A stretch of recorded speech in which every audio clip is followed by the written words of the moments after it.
किसी जिला अध्यक्ष social democratic party of India के साहिबुल इस्लाम से कि आप आए और तमाम आवाम का और भीड़ का आप शुक्रिया अदा करें और संविधान की ताकत को, संविधान के आर्टिकल को बचाने के लिए हम लोग कुछ भी करेंगे। वक्फ हो या कोई भी धर्म, अस्सलाम वालेकुम रहमतुल्लाह। मैं सिर्फ इतना ही कहूँगा कि यह गलत हमारी अस्सलाम वालेकुम रहमतुल्लाह दरकिनार किया गया है और विपक्ष को दरकिनार करके, संविधान को दरकिनार करके कोई देश नहीं चल सकता, कोई दल नहीं चल सकता, कोई पार्टी नहीं चल सकता, कोई विचारधारा। लोगों ने ताकत दी, उनसे उम्मीद थी, उन्होंने सपना दिखाया था गरीबी खत्म करने का, उन्होंने सपना दिखाया था 15 लाख रुपए का, उन्होंने सपना दिखाया था काला काला धन वापस आएगा और इस दुनिया के गरीबों को हम अमीर बनाएंगे। उन्होंने सपना दिखाया था जाली नोट का, उन्होंने सपना दिखाया था इस एजुकेशन का, उन्होंने सपना सबसे बड़ा, जब वो पीएम बने तो उन्होंने सबसे बड़ा सपना दिखाने का काम किया रात के 12 बजे नोटबंदी का। हमसे गरीब कहते थे कि पप्पू यादव जी आप विरोध क्यों कर रहे हैं, नोटबंदी के बाद तो अमीर लोग खत्म होगा और गरीब अमीर हो जाएगा। मैं यह बात बार बार कहता था ट्वीट पर, सदन में, यह गलत है इस देश के लिए। यह नोटबंदी किसान को भी समाप्त करेगा, आने वाले पीढ़ी के सपने को चूर करेगा, हमारी उम्मीदें खत्म कर देगी, हमारे विश्वास को धक्का लगेगा, हमारी बेटियां और महिलाएं की हाथ खाली हो जाएगी। आम आदमी जो व्यापारी है, छोटा छोटा परचून की दुकान, दूध की दुकान या जिस चीज की दुकान,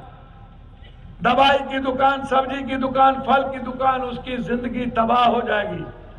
महिलाओं की किचन चाहे जिस जात का हो, वह जीने के लायक नहीं बचेगा। हुआ वही कि नोटबंदी के बाद इस मुल्क की इकोनॉमी समाप्त हो गई।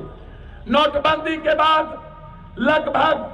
आज तक में, मैं सदन में इस बार भी बजट में बोला, 3 सालों से पंजाब और हरियाणा का किसान तिल तिल करके मर रहा हो। 1400 से ऊपर किसान आत्महत्या कर लिया। नोटबंदी के बाद कितने लोग लाइन में मर गए। विदर्भ और बुंदेलखंड के किसान और आम आदमी आत्महत्या किया,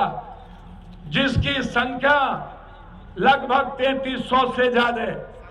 एक बार भी इस देश का वजीर नोटबंदी के बाद अपनी पीठ नहीं थपथपाई, ना इस देश के हिस्से में कोई रैली की कि मेरा ये नोटबंदी है। सवाल वक्त का नहीं है, सवाल इस देश के संविधान का है, सवाल इस देश के बाबा साहब अम्बेडकर का है, सवाल इस देश के पेरियार महात्मा फुले संत रविदास का है, सवाल इस देश के कबीर का है, सवाल इस देश के अब्राहम, दुनिया के अब्राहम लिंकन, महात्मा गांधी, अब्दुल गफ्फार हो, चाहे राजेंद्र बाबू हो, चाहे सरदार पटेल हो, चाहे नेहरू हो, जिन लोगों ने इस दुनिया में वसुधैव कुटुंबकम, एक स्वतंत्र विचार, एक स्वतंत्र समाज की कल्पना की थी, जिसमें सबकी आजादी, सबको जीने की आजादी,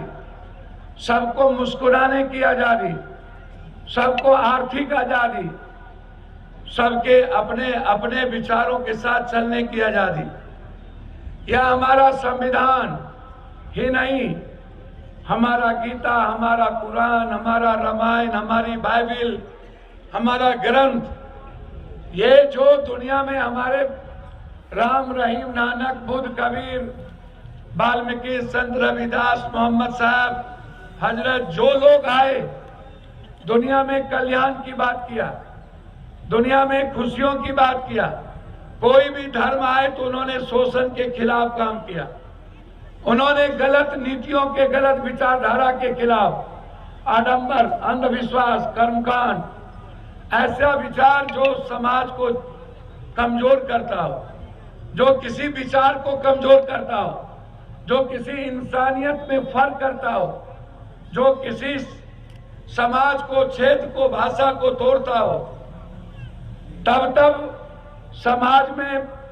हमारे बीच बड़े महापुरुष आए और उन्होंने दुनिया को जीने का एक सच्चाई का रास्ता दिया,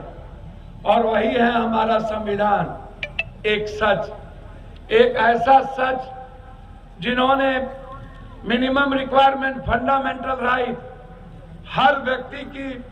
स्वतंत्रता, उसके विचार,